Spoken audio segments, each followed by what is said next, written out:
আলাইকুম ভাই, আমি আমার খুব ঘনিষ্ঠ একজন বন্ধুর পক্ষ থেকে প্রশ্নটা করছি। সে একজন অমুসলিম, সে তার নাম প্রকাশ করতে চায় না, আর সে পেশায় একজন ইঞ্জিনিয়ার।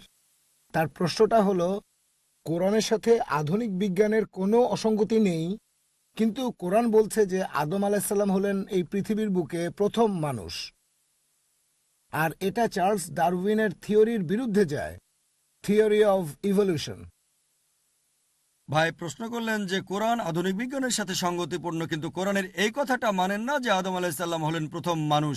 এটা ডারউইনের থিওরির বিরুদ্ধে যায়। আমি আপনার সঙ্গে একমত। কোরআন ডারউইনের থিওরির সাথে একমত নয়, কারণ ডারউইনেরটা হচ্ছে থিওরি।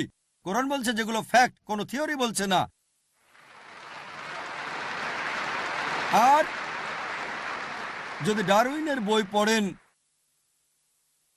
ডারউইনের বই পড়লে দেখবেন অরিজিন অফ স্পিসিস বলা হয়েছে যে চার্লস ডারউইন বিগল নামে একটা জাহাজে ভ্রমণ করেছিলেন, আর তারপর তিনি গেলেন গ্যালাপাগোস নামে একটা দ্বীপে। সেখানে দেখলেন পাখিরা ঠোঁট দিয়ে ছিদ্র করছে, গর্ত খুঁড়ছে, আর গর্তের গভীরতার উপর নির্ভর করে এই পাখিদের ঠোঁট বড় বা ছোট হয়ে থাকে। এই পর্যবেক্ষণের উপর ভিত্তি করে তিনি প্রাকৃতিক নির্বাচনের থিওরি উপস্থাপন করলেন। তবে বন্ধু থমাস থম্পটনকে লেখা চিঠিতে তিনি বলেছেন যে থিওরির পক্ষে আমার কাছে 100% প্রমাণ নেই। আসলে এই থিওরি দিয়ে আমি ভ্রূণবিদ্যা আর প্রাথমিক শরীর গঠন ব্যাখ্যা করতে পারবো, তাই থিওরিটা উপস্থাপন করেছি। তাহলে ডারউইন নিজেও মেনে নিয়েছেন যে এখানে একটা ফাঁক আছে, আর সেই কারণে স্কুলে থাকতে কাউকে অপমান করতে গেলে বলা হতো যে তুমি যদি ডারউইনের সময় এই পৃথিবীতে থাকতে তাহলে থিওরিটা সত্যি প্রমাণিত হতো, তার মানে তুমি দেখতে বানরের মতো। তাহলে এটা একটা থিওরি, এটা মোটেও ফ্যাক্ট না। আমি এমন কোনো বই পড়িনি যেখানে বলা হয়েছে ফ্যাক্ট অফ এভলিউশন। এটাকে বলা হয় থিওরি অফ এভলিউশন। আর এছাড়াও এটা পিপিগ্রাসের মত অনুযায়ী তিনি বলেছেন যে এখানে অনেক বেশি কল্পনা করা হয়েছে সামান্য কিছু আবর্জনার ভিত্তিতে, আর মনে করা হচ্ছে আমাদের বিবর্তন হয়েছে বানর থেকে। এখনকার বিজ্ঞান বলে 4টা স্টেজ। প্রথমটা অস্ট্রালোপিথেকাস, সেই বরফ যুগের, তারপর ক্রোম্যাগনন, নিয়ান্ডারথাল। এদের মধ্যে এখনকার বিজ্ঞান বলছে কোনো রকম সম্পর্ক নেই, আর এমন কোনো প্রমাণ নেই যে আমরা এসেছি বানর থেকে।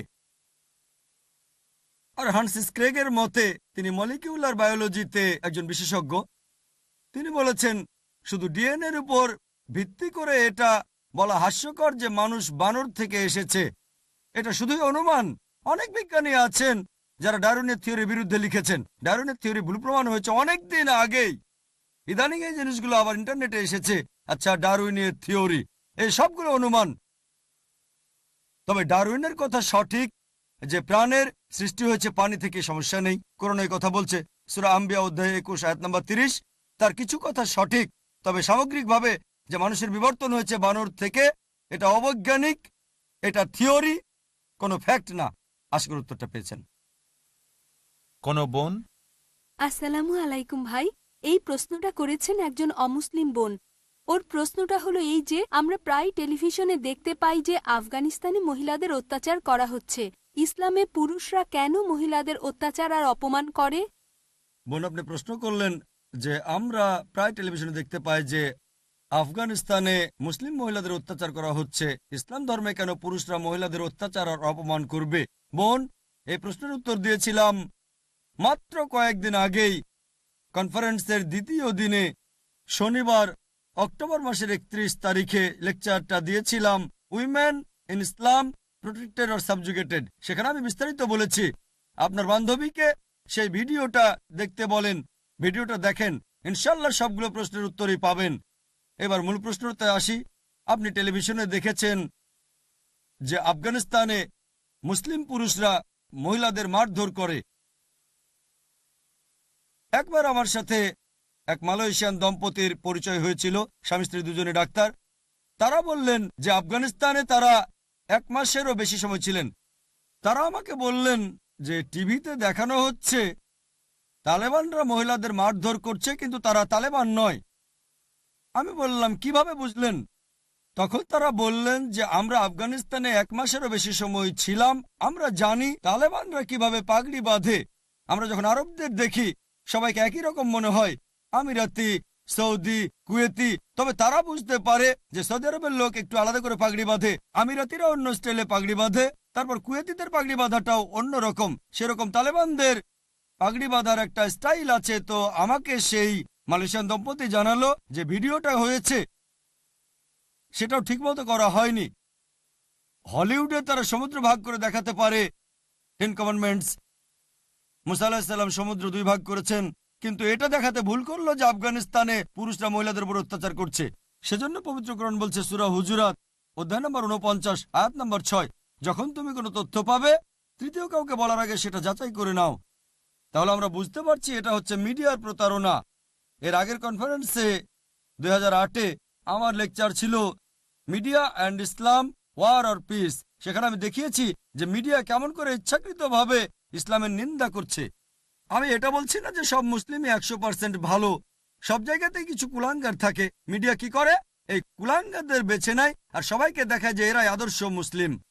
আর অনেক সময় এমন জিনিস দেখায় যেগুলো একেবারে অযৌক্তিক, ইসলাম ধর্মে যার অস্তিত্বই নেই। আপনার সেই বান্ধবীকে আমার লেকচার দেখান women's right in Islam protected or subjugated, আর media and Islam, war or piece.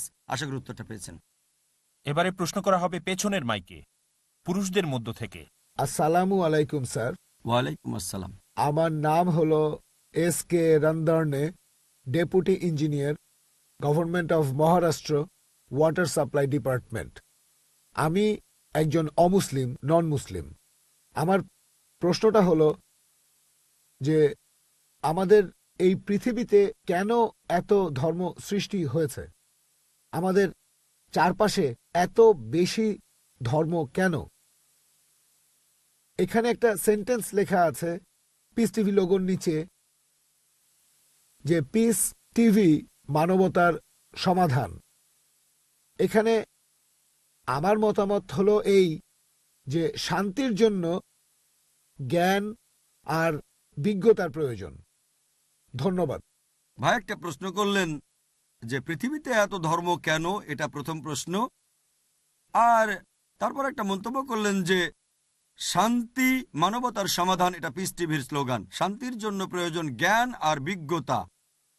আমি আপনার সঙ্গে একমত। আপনার প্রশ্নের প্রথম অংশটা নিয়ে যদি বলি যে পৃথিবীতে কেন এত বেশি ধর্ম, আমাদের বুঝতে হবে যে সর্বশক্তিমান ঈশ্বর আমাদের স্রষ্টা আল্লাহ সুবহানাহু ওয়া তাআলা পাঠিয়েছেন মাত্র একটা ধর্ম। আল্লাহ পবিত্র কোরআনে বলেছেন সূরা আলে ইমরান অধ্যায় নম্বর 3 আয়াত নম্বর 19, ইন্নাদ-দীনা ইনদাল্লাহিল ইসলাম। একমাত্র ধর্ম, একমাত্র জীবন দর্শন যেটা আল্লাহ তাআলার গ্রহণযোগ্য, সেটা আল্লাহ তাআলার কাছে আত্মসমর্পণ করা। আল্লাহ তাআলা মাত্র একটা ধর্মই পাঠিয়েছেন। আর যত নবী রাসূল পৃথিবীতে এসেছেন, যেমন ধরেন আদম, ইব্রাহিম, মুসা, ঈসা, মুহাম্মদ, ওনারা সবাই শান্তিতে থাকুন। তারা মানুষকে একটা শিক্ষাই দিয়েছেন, আল্লাহর কাছে আত্মসমর্পণ করা।